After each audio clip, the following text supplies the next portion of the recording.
사도 바울이 복음을 전하는 자신의 모습을 이렇게 그렸습니다. 내가 복음을 전할지라도 자랑할 것이 없음은 내가 부득불할 일임이라. 만일 복음을 전하지 아니하면 내게 화가 있을 것이므로라. 왜냐하면 직분을 맡았거든요. 사도는 주님의 부르심을 직접 받은 사람들입니다. 내가 임의로 이것을 행하면 상을 얻으려니와 임의로 아니한다 할지라도 나는 직분을 맡았노라 했습니다. 제가 이 말씀을 읽으면서 결국 목사의 일도 맡은 것이니까 자랑할 것이 없고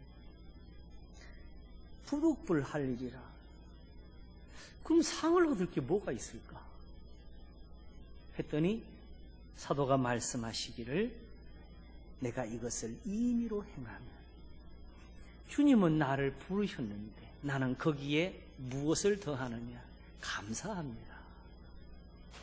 내가 오히려 그것을 기뻐함이 있어서 내가 자원하며 내가 오히려 임의로 하는 것이 있으면 내 상이 될 것이다. 그래서 내 상이 무엇이냐? 내가 복음을 전할 때에 값없이 전하고 복음으로 인하여 내게 있는 권을 다 쓰지 않는 것이라. 복음을 전하는 사람 자신도 복음을 전하는 일 자체보다도 먼저 하나님의 상을 생각했습니다.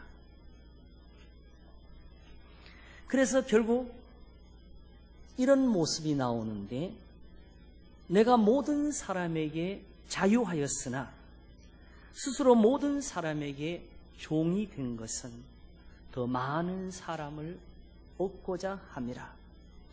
유대인들에게는 내가 유대인과 같이 된 것은 유대인들을 얻고자 함이요, 율법 아래 있는 자들에게는 내가 율법 아래 있지 않아 율법 아래 있는 자같이 된 것은 율법 아래 있는 자들을 얻고자 함이요, 율법 없는 자에게는 내가 하나님께는 율법 없는 자가 아니요 도리어 그리스도의 율법 아래 있는 자나 율법 없는 자와 같이 된 것은 율법 없는 자들을 얻고자 함이라. 약한 자들에게는 내가 약한 자와 같이 된 것은 약한 자들을 얻고자 함이요, 여러 사람에게 내가 여러 모양이 된 것은 아무쪼록 몇몇 사람들을 구원코자 함이니 내가 복음을 위하여 모든 것을 행함은 복음에 참여하고자 함이라 했습니다. 사실 그래도 목사라고 하나님의 은혜를 좀 구하는 게 있잖아요. 그치요? 그러면 기왕이면은 우리에게 보여주신 모든 본들 중에서 하나님의 상급이 된 본들이 저에게도 더 사모함이 될 겁니다. 그래서 이런 모습들을 보면은 저도 담고 싶어요. 그런데 말씀은 좋아서 가슴에 넣어도 이것이 내 것처럼 이렇게 나오는 것이 이게 참 어렵더라고요. 사도는 제가 볼 때는 부지 중에도 이렇게 살으셨을 거예요. 저는 어느 때 말씀이 딱 떠올라야 정신이 좀 들고 그래도 기도 한 번 더 하고 하는데, 어쩌면 믿음의 사람들은 사실 스스로 이런 마음이 그냥 나왔다는 것인데, 우리는 사도의 말씀을 듣고 깨우침을 얻는데 사도는 어디서 이걸 얻었을까? 보니까 우리가 스데반을 아시잖아요. 그지요?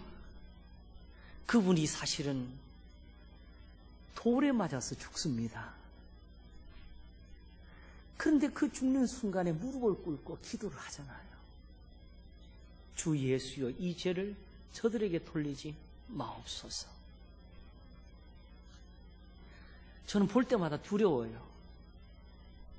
왜냐하면 제 성격을 제가 아니까. 내가 과연 저 지경이 되면 어떻게 될까? 그 스데반 집사님의 가장 큰 축복은 그 순간에 주님을 본 것이고, 그러므로 주님 앞에 이 말씀을 드리면서 자는 거지요. 내 영혼을 주께 맡기나이다. 사실은 이것은 예수님이 먼저 십자가에서 보이셨던 거지요. 주님을 향해서 욕하고 비웃는 자들을 보시면서 아버지여 저들을 사하여 주시옵소서. 자기들이 하는 것을 알지를 못하기 때문입니다. 제가 가끔 감기라는 표현을 쓰는데요. 어떻습니까? 감기는 좀 우리한테 병으로 따지면 좀 큰 겁니까? 좀 작은 겁니까? 사실 그 아플 때는 좀 크지만 일반적으로는 크게 안 여기는 거잖아요. 그렇죠?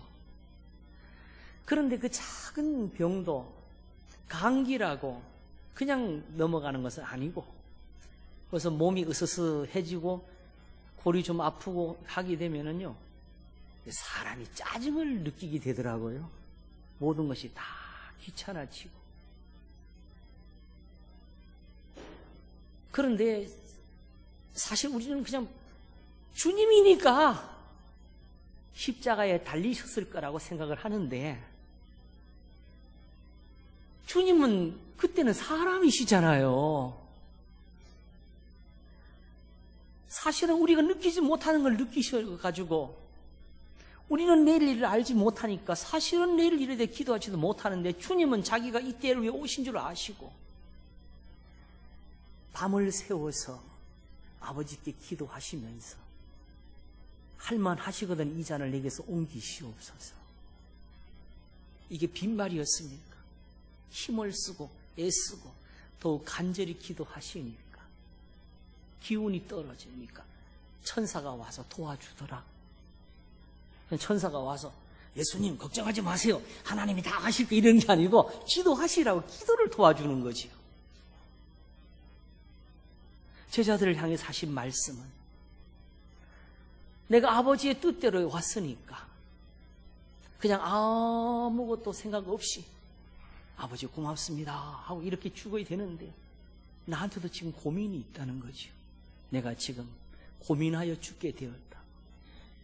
문제는 이 하나가 아버지의 뜻을 이루지 못할까봐 주님 홀로 기도하실 때 아버지 건져주세요, 아버지 살려주세요 하는 게 아니라 아버지의 뜻이거든 하시다가 결국은 나의 원대로 마옵시고 아버지의 원대로 되기를 원하나이다 하시면서 나아가셨습니다. 그러니 사실 그 고통이라는 거 우리가 느껴보지 못해서 다 느끼지 못하지만 그래도 우리가 알 수가 있잖아요. 이제 저도 조금 나이가 좀 들었어요. 보시는 것 보다가 제가 지금 연천군 노인복지회관 회원증을 가지고 있습니다. 저희 아버님 모시고 다니라고 아버님도 그렇게 다니시는데. 근데 혹시 우리 성도님도 그러세요? 젊었을 때 보다가 나이가 드니까 아픈 게 더 많이 느껴지는 것 같아요. 뭘 살짝 부딪혀도 아프고. 그치요? 어떻게 그냥 속에서 그럴 때마다 혼자 짜증이 나는지, 내가 왜 이러는가. 그러면서 주님을 생각해보면 주님은 어떻게 이걸 당하셨을까? 정말 아프셨을 텐데.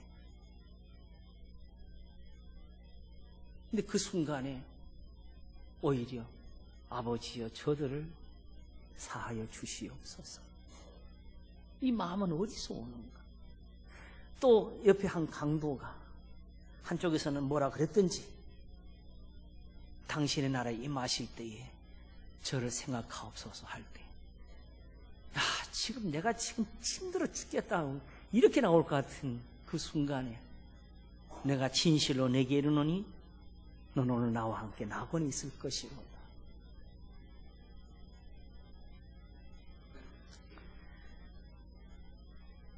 제가 생각해 보니까요, 하나님이 사람에게 주신 특별한 은사가 하나 있는데, 이게 특별한 재주입니다. 잘 생각해 보세요. 남의 마음을 헤아릴 수가 있어요. TV 보실 때나 영화 보실 때 울어보신 적 계시지요? 그거 내가 아픈 거 아니고 내가 슬픈 거 아닌데 느끼지요? 그게 그냥 내가 그런 것처럼 느껴져서. 오늘 본문에 너도 몸을 가졌은지 학대받는 일을 생각하라는 이것이 그냥 생각하라가 아니고 너도 몸을 가졌은즉 하면서 깨우쳐 주시는 거. 이것이 바로 결국 주님의 말씀에서 나올 때는 내 이웃을 내 몸과 같이 사랑하라는 교훈으로 나오게 되는 것이고, 이것이 마태복음 7장 12절에 가게 되면 그러므로 무엇이든지 남에게 대접을 받고자 하는 대로 너희도 남을 대접하라. 이것이 율법이요 선지자니라. 유대인들의 눈에는 그냥 성전 짓고 제물 바치는 것만 율법인 줄 알았는데, 예수님은 내가 율법이나 선지자나 폐하러 온 것이 아니라 하시면서 이것이 진짜 율법이다 하고, 하나님이 원래 가르치신 것은 내 이웃을 내 몸과 같이 사랑하라는 것이다. 그걸 풀으니까 어떻게 사랑하느냐? 내 몸과 같이가 무엇이냐? 내가 대접하니까 대접해 준다는 이 뜻이 아니라 네가 저 사람의 입장이 되어보라는 거지요. 그러면 저 사람한테 무엇을 해줄지를 네가 알게 될 거다. 너도 몸을 가졌은즉 학대받는 자를 생각하라는 것은 단순한 교훈 이상의 사람들에게 주신 귀한 은사입니다. 제가 개를 저도 조금 길러봤는데 개들이 참 신기하더라고요. 새끼를 낳잖아요. 그러면 그 개가 그냥 새끼들이 낳는 그 배설물도 다 청소하는 거 아시죠? 입으로 다 먹고 빨아주고 하면서, 그치요? 그래서 여기는 사람보다 어떻게 나은 것 같이 생각이 들고 배우지도 않고 교육도 안 받았는데 딱 저절로. 그래서 감탄을 했는데 보통 한 30일이나 좀 지나게 되면 이제 새끼들이 밥을 좀 먹게 되죠. 일절 그 다음은 그래 돌아보는 거 없지요. 그때쯤 새끼가 엄마 밥 먹는데 너무 보니까요 새끼를 꽝 하고 혼내더라고요.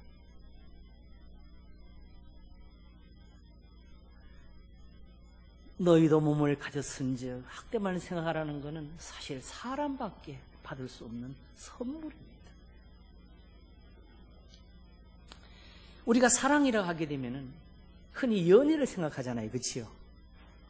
그래서 주일학교 어린이들한테 서로 사랑하라는 말씀을 전하면 아이들이 킥킥 웃어요.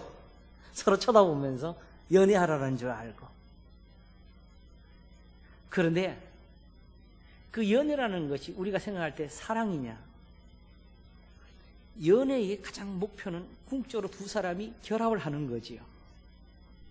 그랬으면 그 다음에 행복이 만들어지고 그 다음에 거기에 아름다운 것이 열매들이 꽉 차야 되는데, 오히려 보게 되면 세상에 이혼이라는 것이 지금 만들어지고 있잖아요. 그렇지요? 왜 그렇겠습니까? 사랑하지 않아서입니까? 사실 우리가 연애에서 사랑을 본 게 잘못이지요. 정말은 지켜주고 알아주고 고마워해주고 이런 것이 구체적으로 없는 것이 사랑의 결핍이었지요. 사랑은 어떤 연애의 감정이 아니고 이제 보니까 어느 거든지 똑같은 것 같아요. 궁극적으로 그 사람에 대해서 아껴주는 거, 지켜주는 거, 보살펴주는 거. 우리가 결국 아픈 사람을 보면서 함께 미안해하고 혹은 울어주고, 사랑, 이게 사랑 아니겠어요? 그렇죠? 이걸 할 수 있는 이유는 어디서 온 것이냐? 이제 보니까 하나님이 가장 쉽게 풀어주셨어요. 너도 몸을 가졌은즉 학대받는 자를 생각하라. 우리가 다 몸을 가져서 그렇습니다. 하나님이 그걸 우리에게 주셔가지고 우리가 사랑을 할 수 있는 사람이 되었고, 하나님은 그러니까 우리에게 사랑한 율법의 완성을 하시면서 그걸로 제일된 계명을 삼으셨습니다. 인간이 얼마나 복된 존재입니까? 하나님이 이걸 주실 수 있는 피조물은 사람밖에 없습니다. 제가 언젠가 유치부 아이들만 있는 곳에서 설교를 한 적이 있었어요. 여기 주일학교 경험이 계신 분들이 있으시겠지만 아이들하고 설교하는 거는 정말 어렵습니다. 조금만 여유를 주면 바로 떠들어요. 장난을 치고. 근데 유치부니 뭘 하겠어요? 그러니까 이 아이들을 어떻게 가르치지? 고민을 하다가 첫 마디를 띄었습니다. 왜 교회에는 사람만 오지요? 그랬어요.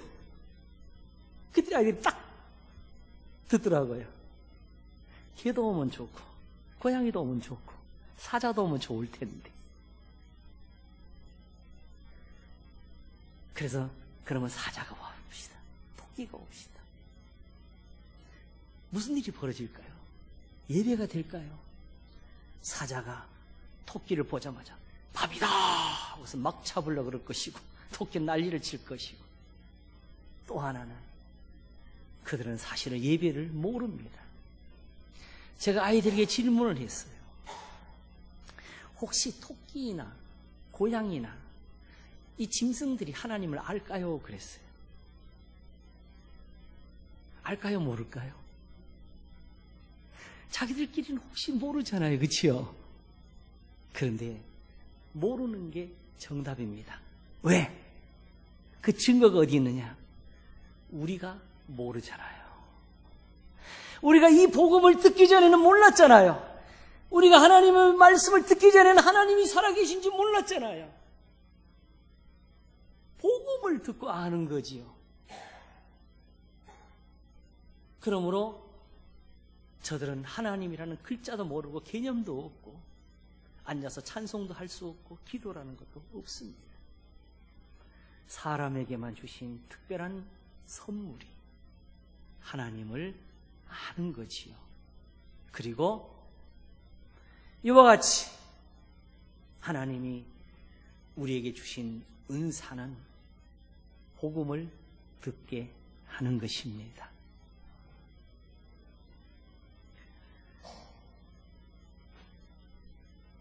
예수님이 세상에 있는 자기 사람들을 사랑하시는데 끝까지 사랑하시더라 그랬어요. 요한복음 13장 1절입니다. 성경이 이렇게 쓰여지면은 우리가 궁금할 줄 알고 거기서 그치지 않고 그 다음에 예수님이 어떻게 사랑하시는지를 보여주십니다. 이렇게 끝까지 사랑하시니라 어떻게 했지? 하면은 그 다음 구절부터 보여지는데 이제 아버지께로부터 왔다가 아버지께로 돌아갈 때가 되신 줄 아시고 내일이면 십자가에 달릴 줄 아시고 세상에 있는 자기 사람들을 사랑하시되 끝까지 사랑하시니라. 무엇이 있었느냐? 사실은 그 순간까지 주님의 제자들의 모습이 있었습니다. 저들은 예수님이 내일 죽으실 줄 모르고 도리어 내일이면 예루살렘에서 왕이 되실 줄 알고 그러면 누가 예수님 오른편 왼편에 앉느냐고 서로 다투고 있었습니다. 주님의 마음이 어떠시겠어요?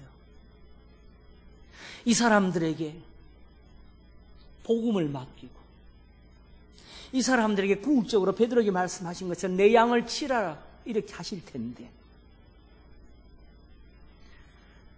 그냥 이들에게 집만 맡겨서 일이 되겠습니까? 거기는 능력도 같이 따라야 되고 보호하시는 은혜도 함께 있어야지요. 주님이 마지막 기도하신 것은 내가 아버지께 비옵는 것은 이 사람들을 세상에서 데려가시기 위함이 아니고 이들을 세상에서 보호하시기를 원하는 것입니다. 저희를 진리로 거룩하게 하옵소서. 아버지의 말씀은 진리니이다. 내가 이때까지 저들에게 준 것도 아버지의 말씀이었고 저들이 지금까지 믿은 것도 내 입에서 나가는 게 아버지의 말씀인 줄을 알았기 때문입니다.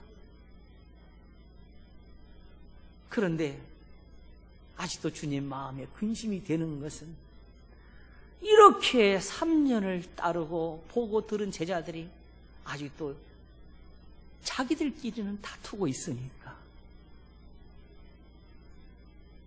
저희를 진리로 거룩하게 하옵소서가 마지막 기도였습니다.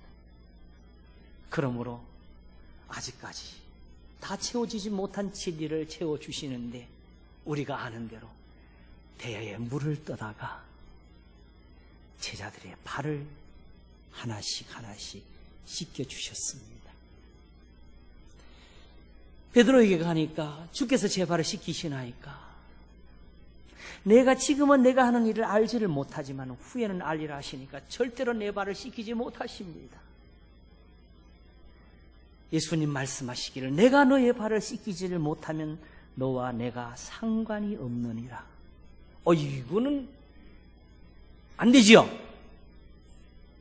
제가 볼 때 예수님하고 이런 대화를 들을 수 있는 사람들은 정말 이 대화의 가치를 아는 사람만 들을 수 있을 것 같아요. 그렇죠? 예수님하고 조금 멀어진다고 그래도 어때 나 교회 나가는데 이렇게 살면 이 말씀이 의미가 없지요. 오직 예수님과 멀어져서는 안 됩니다. 나는 주님밖에 없습니다. 이것이 소중한 사람들에게만 줄 수 있는 말씀. 내가 너의 발을 씻기지 아니하면 너와 내가 상관이 없다 하시니까 베드로가 그러면 내 온몸을 다 씻겨주시라고 했는데 주님 말씀하시기를 온몸이 깨끗하니라 하셨습니다. 그러면 됐잖아요. 사실 우리가 다 목욕도 하고 아침에 머리 감고 세수하고 다 해도 또 그래도 양말 신고 신발 신고 나면 발은 이미 우린 더러운 거죠. 그렇죠? 그런데 세상을 살면서 그렇기 때문에 세상을 다니면서 발이 부끄럽다고 숨기고 그걸로 창피하는 분은 없잖아요. 제가 볼 때 우리 신앙이 그런 것 같아요. 예수님은 발을 씻자고 하시는데 우리는 예수님 말처럼 스스로 제자들이 예수님의 이 말 들을 정도로 온몸이 깨끗하니 할 정도 들었으면은 자기 스스로는 못 느낄 정도로 살았다는 거잖아요. 근데 주님은 세상에 있는 자기 사람들을 사랑하시되 끝까지 사랑하시니라. 그래도 요거까지 씻자 하시면서 발을 씻겨주시고 깨우쳐 주시는데 너희가 나를 보고 선생님이라고 하지 내가 주인이고 내가 선생이면서 종들의 발을 씻겼고 제자들의 발을 씻겼으니까 너희도 서로 씻기는 것이 옳지 않느냐. 어디 가서 이런 예식하라는 것이 아니고 섬기라고, 너희가 서로 섬기라고 이걸 배워주려고 그랬다. 그러면 내가 너의 발을 씻겨주지 않으면 너와 내가 상관이 없다는 말은 의미가 뭐겠어요? 내가 이 발을 씻겨서 네가 여기서 이 교훈을 받지를 못하면은 너와 내가 상관이 없어진다는 거 아니겠어요? 그러면 예수님이 지금 이 말씀하는 걸 꾸짖는 겁니까? 끝까지 내 제자 되자. 끝까지 너는 내 사랑을 받는 사람이 되자고. 볼지어다 내가 세상 끝날까지 너희와 항상 함께 있으리라 한 그대로 너는 나랑 같이 먹고 나는 너와 같이 먹고 우리는 하나가 되자는 주님의 사랑 아니겠습니까? 하나님의 사랑이 주어질 때는요 예수님을 통해서 발을 씻어주면서까지 교훈을 주신답니다. 제가 요즘 고민하던 것 중에 하나를 좀 깨달았는데요. 사람들이 와서 예수님에게 표적을 구했어요. 그랬더니 예수님 말씀하시기를 악하고 음란한 세대가 표적을 구하나 요나의 표적밖에는 보일 표적이 없느니 하셨습니다. 이게 뭘까? 사실은 마태복음 16장 1절부터 그게 쓰여지는데 그 앞에서 예수님이 떡 7개와 생선을 가지고 4,000명을 먹이신 기적이 있은 후의 일이었어요. 저들이 표적을 못 봤느냐? 봤습니다. 근데 보고도 이것을 구한 이유가 무엇일까? 예수님 말씀이 악하고 음란한 세대라 그랬습니다. 보고도 모르는 거지. 들어도 깨닫지 못하는 것은 이미 자기들의 마음이 악해서. 이 사람들은 무엇보다도 아브라함으로부터 자기들의 조상이라고 부르는 사람들이고 성경에서 영생을 얻는 줄 생각하고 이 성경을 날마다 상고하며 산다고 했습니다. 예수님이 그 기적을 행하신 것은 예수님의 말씀이 아직도 성경에 있는 대로라는 걸 보여주신 것이고 이 교훈이 있으면은 여전히 아브라함의 하나님이 너의 하나님이시라고 보여주신 거였어요. 그럼 이들의 표적하고는 무슨 관계가 있느냐?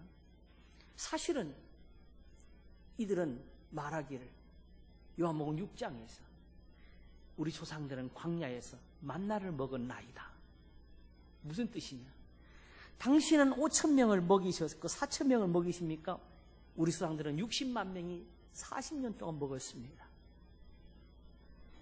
당신이 하시는 기적이 거기에 비하면 표적이 못 된다는 거죠. 정확히 말하면 이들에게서 공통점이 하나 있는데 예수님이 주로 하신 기적은 병자들을 고치신 거지요. 그치요? 귀신들을 쫓아내는 것이었지요. 우리는 그게 대단하지 않아요? 근데 세례 요한도 물었습니다. 오실 그이가 당신입니까? 다른 일을 기다려야 됩니까? 유대인들이 역전이 그 앞에서 시험을 했고 보니까 예수님이 하늘로 올리우실 때 그 자리에 있던 제자들도 이걸 물었습니다. 예루살렘을 회복하실 때가 이때니까. 저들에게 있어서는 바라고 바라는 것이 빨리 로마의 압제에서 벗어나고 다시 다윗의 왕국 같은 나라가 세상에 만들어져서 우리 이스라엘이 높임을 받기를 원합니다는 거지요. 그런데 주님이 그때 하신 말씀은 때와 기한은 아버지께 있으니 오직 성령이 너에게 임하시면 너희가 권능을 받고 예루살렘과 온 유대와 사마리아 땅끝까지는 내 증인이 되리라 하셨습니다. 방금 전까지 자신들의 주님을 악한 마음으로 무지한 것을 죄가 있다 하면서 씌워서 십자가에 못 박은 사람들이 이들이 바라는 그런 기적이 오겠습니까? 아니면 주님이 말씀하신 것처럼 돌 위에 돌 하나도 남지 않고 다 무너뜨리라는 하나님의 진노가 있겠습니까? 그러나 그럼에도 불구하고 제자들도 예루살렘을 회복하실 때가 이때니 가시니까 그들의 바람은 한결같은데 하나님이 그걸 주고 싶지 않으시겠습니까? 저들이 정말로 이것을 원한다면 그들에게 제일 필요한 게 무엇일까요? 저들이 먼저 잘못했습니다를 해야 되지 않겠어요? 우리가 죄를 지었나이다 해야 되지 않겠어요? 예수님을 십자가에 못 박은 것을 자기들의 가슴에다가 박아서 하나님 앞에 통곡을 해야 되지 않겠습니까? 그러므로 하나님이 이스라엘을, 예루살렘을 아직도 버리지 아니하셨기에, 정말로 저들의 바라는 것은 하나님이 더 원하시기에 하나님이 제자들에게 주신 것은 예루살렘과 온 유대와로 하셨습니다. 무엇을 위해서? 돌이켜야지요. 돌이켜서 다시 하나님께로 와야 되지요. 저들은 주님을 십자가에 못 박아도 하나님은 여전히 그들을 사랑하셨습니다. 저들은 후에 제자들을 핍박하였고, 예수님의 부활을 전하는 사람들을 미워했고, 옥에 가두고 죽이기도 했지만은, 사도 바울은 로마서에 쓰기를, 복음으로 하면은 저들이 너희와 원수가 되지만 택하심으로 하면 아직도 하나님의 사랑을 입고 있다고 했습니다. 그래서 지금도 여전히 유대인들에 의해 가지고 복음이 방해를 받고 있지만 하나님은 아직도 오래 참으시기 때문에 저들을 용납하고 있다고. 이래서 이 사랑 가운데서 서로 받으라고 로마서를 적었습니다. 제가 보니까요, 사람이 가진 감각은 몇 가지지요? 5가지지요. 우리가 오감이라 그러잖아요, 그지요? 하나님이 만드실 때 그냥 사람을 만드셨기에 사실상 영감이라는 그런 감각은 우리가 육체로 느끼는 것처럼 그렇게 알뜰살뜰 정확하지가 못합니다. 그런데 자기도 몸을 가졌은 즉 학대반자를 생각하라는 이 말씀을 깨달을 수 있으면 우리는 다른 사람의 영혼에 대해서도 사랑을 가질 수가 있습니다. 왜냐하면 내 영혼의 소중함을 봤으니까, 나에게 주신 말씀의 귀함을 깨달았으니까. 그러므로 세상에서 교회는 사도가 말씀하시기를 하나님이 창세로부터 감추었던 것을 교회를 통해서 드러내시는 거라고. 그러므로 우리는 또한 우리가 사랑을 받은 것처럼 세상에 사랑을 전하는 것이 우리의 사명이 되어가지고 있는 것을 깨닫습니다. 이렇게 부족한 사람 이 자리에서 성도들을 배울 수 있는 것도 사랑이고, 우리 성도들이 또한 저와 함께 마주치면서 하나님의 말씀을 듣는 것도 사랑이고, 우리가 또한 기도하면서 이 열매를 더해달라고 하신 것도 사랑입니다. 오직 우리에게 사랑이 많게 되기를 함께 기도하시기를 바라겠습니다.